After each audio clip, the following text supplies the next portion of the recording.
Karibu kwenye Maisha na Neno, uzima kwa wote. Hapa tupo ili kuleta habari, mafunzo, maombi na maneno yenye nguvu kwa kila mmoja wetu. Usikose kila kipengele, maana kila neno ni alama ya uzima na mafanikio katika maisha yako. Hapa ndipo maisha yako yanaanza kupata mwangaza mpya. Je, fedha ndani ya ndoa yako ni chombo cha kujenga au ni chanzo cha migogoro? Mnazungumza kuhusu pesa kwa uwazi au kwa hofu? Majibu ya maswali haya unayapata hapa. Baki katika Maisha na Neno. Karibu sana kwa kuongeza maarifa hapa kwa afya ya uchumba na ndoa yako. Subscribe, comments, like na share kama bado haujafanya hivyo. Leo katika somo la 7 tunaangalia mambo muhimu 6 katika usimamizi wa fedha katika agano la ndoa.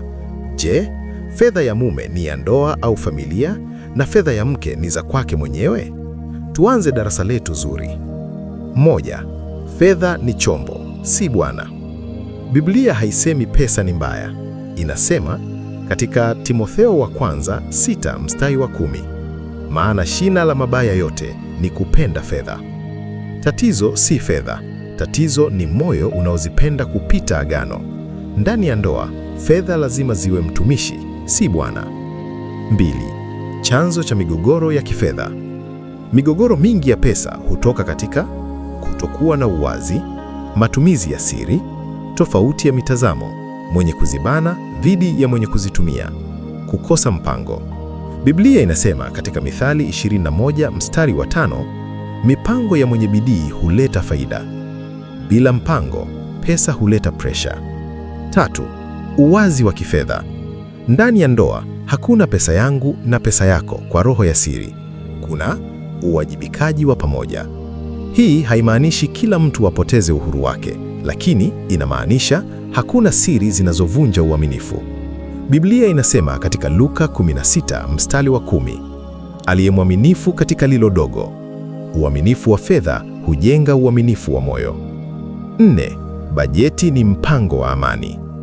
Wanandoa wengi huomba baraka, lakini hawakai kupanga. Bajeti si ishara ya umaskini, ni ishara ya hekima. Tenganisheni matumizi ya lazima, akiba, sadaka, mahitaji ya dharura. Biblia inasema katika Mithali 24 mstari wa 3 hadi wa 4, kwa hekima nyumba hujengwa. Hekima ya kifedha hujenga utulivu wa familia. 5. Hatari ya kulinganisha maisha. Mitandao imeharibu ndoa nyingi.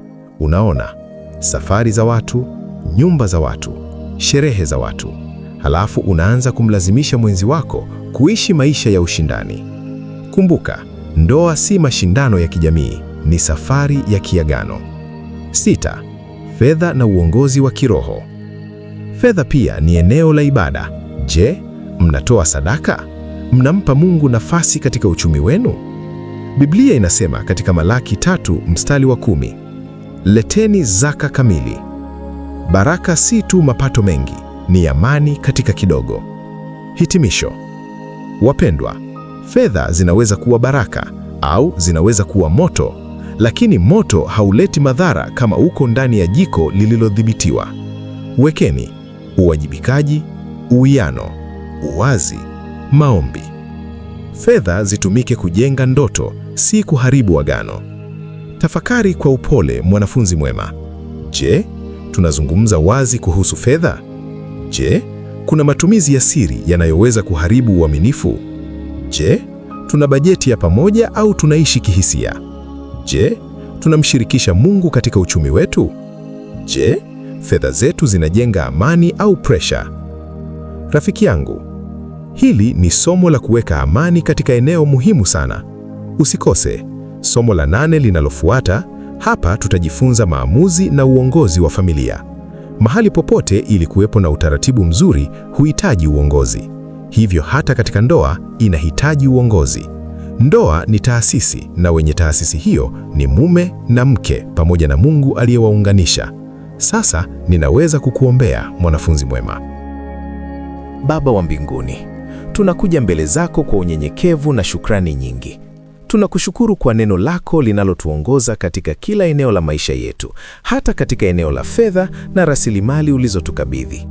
Leo tunakutukuza kwa ajili ya kila mfuatiliaji wa semina hii ya usimamizi wa fedha katika Agano la Ndoa, tukiamini kwamba wewe ndiye chanzo cha baraka na riziki zote. Bwana, tunawaweka mikononi mwako wanandoa, wachumba na wote wanaofuatilia mafundisho haya. Wape hekima ya kusimamia rasilimali ulizowapa kwa uaminifu na nidhamu. Kama ilivyoandikwa katika Yakobo 1:5 kwamba mtu akipungukiwa na hekima na aombe kwa Mungu. Tunakuomba uwajaze hekima ya kiungu ili waweze kufanya maamuzi sahihi katika matumizi ya fedha zao. Bwana, linda mioyo yao dhidi ya tamaa ya mali na roho ya ubinafsi. Wasaidie kukumbuka kwamba fedha ni chombo cha maisha, si bwana wa maisha. Kama neno lako linavyotufundisha katika Timotheo wa kwanza 6:10 kwamba kupenda fedha ni shina la mabaya mengi. Tunaomba uwape mioyo ya kuridhika, mioyo ya kutoa na mioyo ya kumtanguliza Mungu katika kila rasilimali wanayopokea. Baba mwenye rehema, leta umoja katika maamuzi yao ya kifedha. Ondoa migogoro, mashaka na siri zinazoweza kuvuruga ndoa zao. Wafundishe kupanga kwa hekima, kuishi kwa nidhamu na kujenga maono ya pamoja kwa familia zao. Kama ilivyoandikwa katika Mithali 3:9 kwamba tumheshimu Bwana kwa mali zetu, tunaomba uwasaidie kukutukuza wewe kwa rasilimali zao ili nyumba zao zijazwe baraka na amani. Bwana, bariki kazi za mikono yao, fungua milango ya riziki halali na uwape uwezo wa kujenga familia zenye uthabiti na maono ya kudumu. Fanya semina hii iwe chanzo cha mabadiliko katika maisha yao ili familia zao ziwe mfano wa hekima, uwajibika na uaminifu mbele zako. Tunawaweka wasikilizaji wote mikononi mwako, tukiamini kwamba utawabariki, utawalinda na utawafundisha kuishi kwa mpangilio wako katika kila eneo la maisha yao. Katika jina la Yesu Kristo tunaomba na kuamini. Amina.